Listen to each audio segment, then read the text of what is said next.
Hey everybody, this is Ryan with Help Cloud. Today we're going to do a product review of a Bose Soundbar 700. Now if you're in the market and looking for soundbars, this is a great video for you. We're going to look at this product, compare it to some of the previous year's products, and then show you what you can expect if you buy this. Now a lot of the entry-level products have some exceptional quality, but this Bose 700 is their top-of-the-line soundbar. It is a premier product. I paid $700 for this soundbar, so it was not inexpensive. And when you couple that with the Base 700 module component speaker, which retails in between $600 and $700 additional dollars, you're looking at a hefty price tag just to start your own sound system with your TV. But in the end, we'll let you know if I think it's worth that price tag. A lot of reviewers love the Bose sound systems. They have a great reputation as far as putting out a high quality product in a very small container. So just for reference, this TV that you see over my right hand shoulder is an LG OLED TV. It's an awesome TV. I love it. Maybe you've had one. Maybe you want to buy one. I highly recommend them. It's 77 inches, so it's a rather large 4K TV. But as you can see as well, the Bose soundbar in front of it, it looks great. It's about 38 inches wide, about 2 inches tall, and about 4.5 inches deep. So it's very sleek, very elegant, and it actually, sitting below my TV, it doesn't clip any of that video out. So you don't lose any actual screen by placing it in front of the TV. Now when you open up that box, you notice immediately the attention to detail that Bose has put into this product. It is a phenomenally crafted, extremely well-built product. It has a beautiful tempered glass top, and it has a metal mesh surround, and every detail of it looks like it was well thought out. On the back, you'll notice there are 2 ports for the speakers, and then basically 2 caves where you can then run your power and then your HDMI ARC. Or your HDMI cables. It also has an optical input and a couple of analog inputs for a exterior bass, and then it also has a AdaptIQ headset that you can place over to tune and correct your system. So what's included in the box? When you open it up, obviously this elegant, beautiful soundbar will come out, but you'll find your power cord, an HDMI cord, an optical audio cord. You'll find an AdaptIQ headset, which is used for tuning your room. You'll find your remote and your batteries, and then a little cloth to clean the top of that tempered glass. Now the Bose comes in 2 color options, black and white. The white is beautiful and probably would have fit nicely in my room, but I opted for the black top. I think it's kind of sexy and it complements the outline of my OLED TV. Now again, the nice features about the Soundbar 700 is that it does allow for voice enhancement. So as you're watching movies, when you have really big background noises or crashes or background music, you get a voice correction which will really help that voice audio kind of cut through all of that background sound. So you get a really good clear background, or a really good clear audio. Additionally, you can tune the system into your room basically using the AdaptIQ headset. Basically plug it into the back of that soundbar, walk to the spot, sit in your favorite viewing spot basically, and then follow that Bose music system where it will calibrate and correct for any latency in your room. Basically Bose wants to present that neutral sound that covers as many bases as possible. That's why a lot of reviewers will say it's good, neutral, but it's not great sound. As for my taste, I really like it. I think out of the box it came really well tuned, and once we calibrated it into the system, it performed really nicely. With the newest update, it does accept eARC and ARC, so those HDMI are compatible, but it does not support Dolby Atmos or Dolby DTS:X. So that object-driven 3-dimensional sound is not supported in this device. So there is a little bit of some lag in that technology there, and not having those upward firing speakers or more speakers that would be downward firing. Where it is a soundbar, and it is just a 3-speaker soundbar, those are some of its limitations. As far as connectivity, it is Bluetooth compatible and it is Wi-Fi compatible. So whether you want to cast with your device and listen and stream music into this product, you're totally allowed to do that. It's totally compatible for that. And then additionally, you can connect via Bluetooth. You just simply download the Bose Music app, set up your user account, create your products by adding whatever products you have in onto that application, and then plug it in and turn it on and enjoy the music. Both of those you can set up through that Bose Music app. So it's really, really nice to connect to it, play your music, stream your music. It does have some limited Apple Siri features and commands, but it doesn't have Chromecast built in. It does have the voice assist. It also has Amazon Alexa and the Google Assistant as well. Now again, where it has that glass top, it has 2 buttons. Basically, it's an action button and then a microphone off-on button. So it does have voice assist. That means you can turn the voice assist off and just use the action button to scroll through or toggle through the different menus. But it's not intuitive. What happens is you get different flashing lights as you toggle through those menu items. So you have to really pay attention to what you're doing and understand what each one of those lights signifies as far as going through those menu items. So it's not really intuitive, and I don't really enjoy using it. But the other drawback to that glass top is it is also going to be probably a collector for dust and fingerprints. So I want to show you this remote that comes with it. Now, I don't know if you can see really well in the camera. It is backlit, but it's also really large.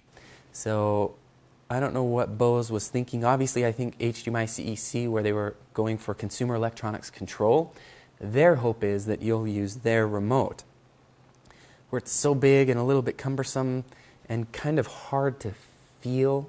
There's not really great tactile response like some of the buttons you get on other remotes.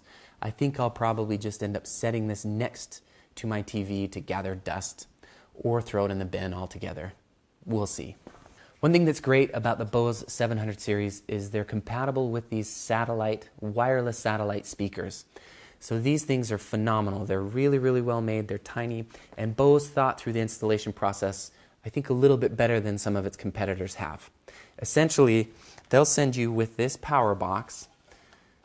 Plug in your power back here, right next to your plug, and then on the back side you can select the left or right channel, and then this right here is where you take the speaker wire that they gave you, which essentially you plug in their factory-made plug here.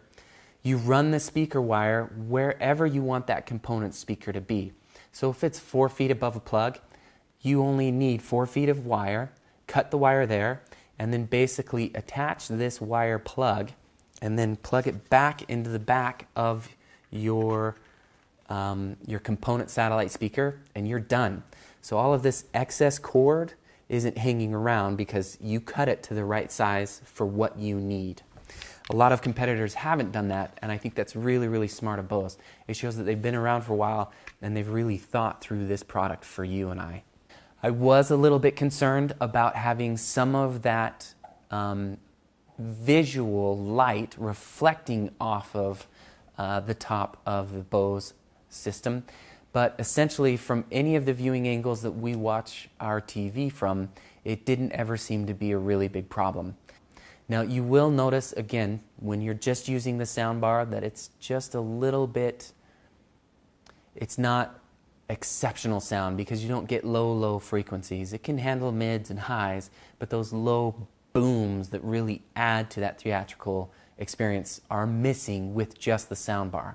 So if you can spring for that Bose 700 soundbar or that 700 bass module, that really adds in that low end, and their bass box is exceptional. The sound on it is phenomenal. That side-firing subwoofer, but essentially, when my wife and I plugged it in, we immediately knew that we were stepping up into a much better sound. Now, obviously, we were going from older technology. We'd been using an Onkyo AV unit with Onkyo Surround sound, and when we plugged into this Bose, we both looked at each other and were like, this could be fun. That's enough talking. Why don't I take it for a test drive and bring you along with me? Now obviously I understand that that audio won't translate perfectly through YouTube, but you will get a little bit of an idea of what it feels like to be in this room and have that hearing audio experience while we're watching some different video clips. So go ahead and check it out. Let's take a look and see what happens, how we like the sound, and how it feels in this space.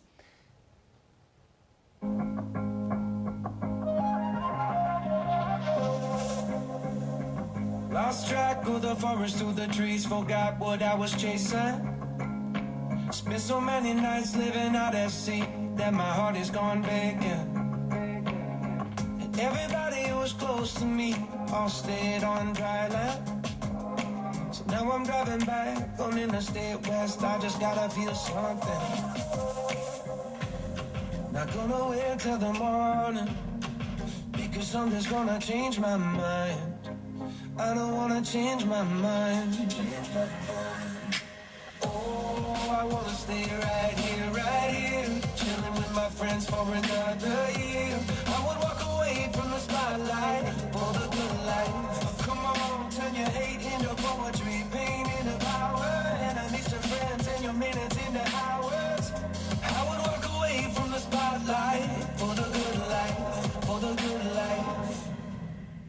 The speakers really don't do it justice, but you can feel that thunder roll through the room.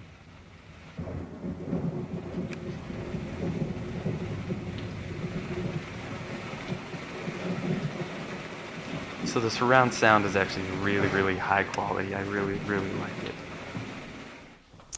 So that wraps it up for sound. Overall sound, I think the Bose 700 soundbar is a great mixed use product.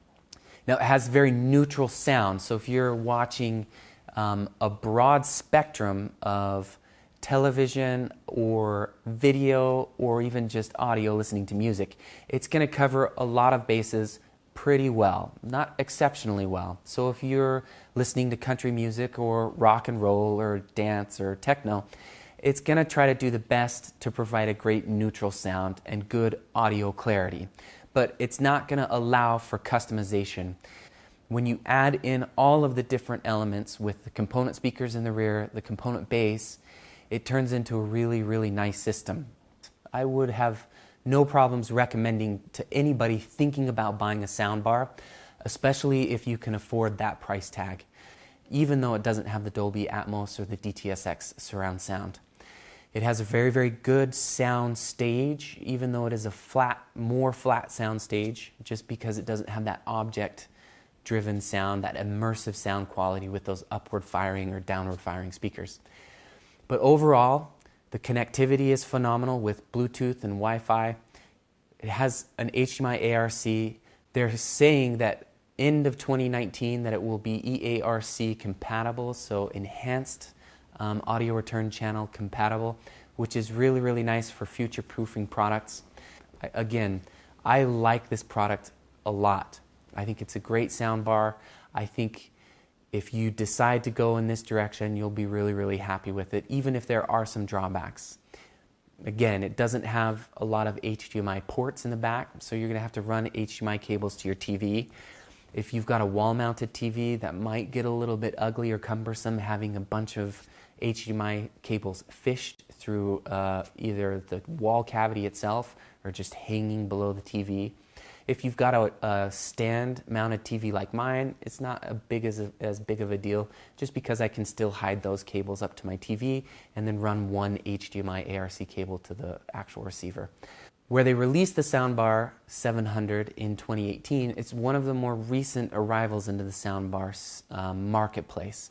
Sonos has some play bars. The play bar was released in 2012, and then I think they did the play bass in 2017, and now they have the play beam. All of those are very, very comparable products to this Bose product, but where it has really great connectivity, has your HDMI ARC, optical in. I think this is a phenomenal product if you're in the market for that type of a premium product, for that type of a premium soundbar.